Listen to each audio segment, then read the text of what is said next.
Hey, welcome back, guys. Automotive Inquiries here. So, I wanted to do a quick video in regards to Ford's new 6.8 V8 that is coming out this year in 2023. And a lot of you guys have said, "Hey, man, it's not even fair to put the 7.3 against the 6.6 GM or even the 6.4. We should be putting the 6.8 against those motors." And I will agree with you on that. You can check back one of my other videos. I actually got a chance to drive one in a work truck, and the motor is fantastic. And a long time ago, this was supposed to be Ford's new base motor, replacing the 6.2. So the 6.2 was the base motor, and then the 7.3 came out in 20, and you could opt to pay more to get that 7.3, and then you could also get the Power Strokes. But now this 6.8 was going to replace the 6.2. And back in December, you could actually fit a 6.8, and there are guys out there with ordered trucks with the 6.8 in the up trim trucks. However, within the last month, something has happened on the configurator. Let's check it out.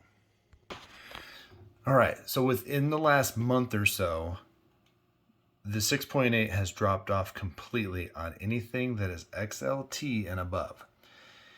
And to me, that's it's good and it's bad. So you can go into an XL and order the 6.8. And, I love the 6.8. I think it's a phenomenal motor. And when you're looking at adding the price of, say, an F-250 with the 7.3, you're having to upcharge the powertrain.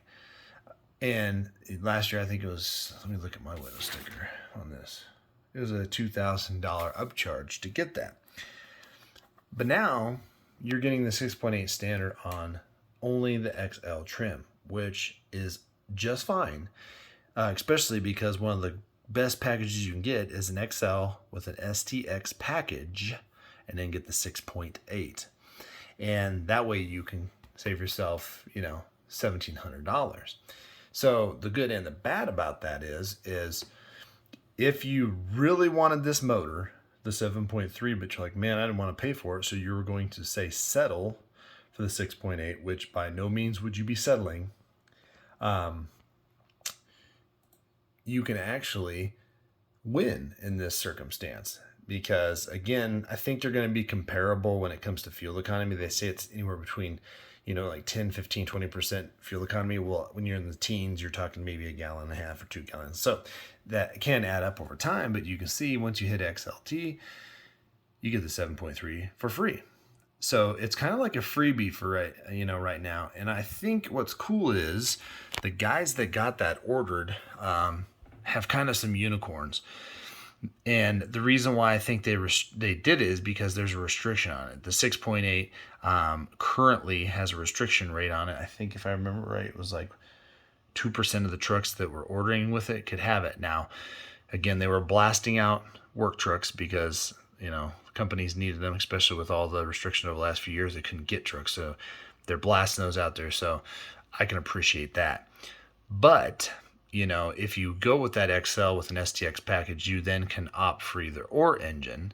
But if you get XLT or above, you get 7.3 for free. So you can look at it a couple different ways, good, bad, and different. But I look at it as a total win, unless you were just really hoping to get the 6.8. And I think if that is the case, probably wait mid-year. I think that that's going to change. I think eventually what will happen is they're going to have enough supply and stuff that they're going to be able to bring that 6.8 into all of those lines, especially because some people are still kind of worried about the valve lifter issue and the cams. I wouldn't be worried about it in 22 and up, but nonetheless, if there was a concern, the 6.8 was going to be a good viable option. So again, I won't be able to put a 6.8 against it. However, because GM only offers one gas motor, and that gas motor is going to be in a work truck up to the high country, along with the GMC, and because Ram only offers the one gasser, I think it's fair that we can compare that to the 7.3 irregardless, because most of us aren't going to go out and get an XL truck or a work truck, unless you get that STX package. But most people are going to get that XLT level, or LT in Chevy, or SLE in GMC, and then also like Bighorn or above in Ram. So I think it's a fair assumption that, when you look at the motors, like, okay, well, bang for buck, what are you getting in your truck for the cost? Well, Chevy's only going to give you that 6.6, which I do like with the 10 speed, but Ford is giving you this year, right now, the 7.3 for free. So that's a $2,000 option basically as a base motor. So what I paid extra for in 22, you're going to get for free. And then, like I said, for the 6.8 people that want to bring that out, then I think it's a cool option. But again, I mean, the other manufacturers only have the one gas. So it's just really neat that Ford has it. That 6.8 is excellent. And matter of fact, if I could have ordered it a long time ago, or if I got the 6.8, I'd be plenty happy with that. Towability for 2023 with the 6.8 is above what my 7.3 is for 22 with the matching rear end. So I really don't think it's actually a bad deal if you get that motor, and because it's basically formed on the Godzilla, the Babyzilla has just as much planning and building and stuff that went into it.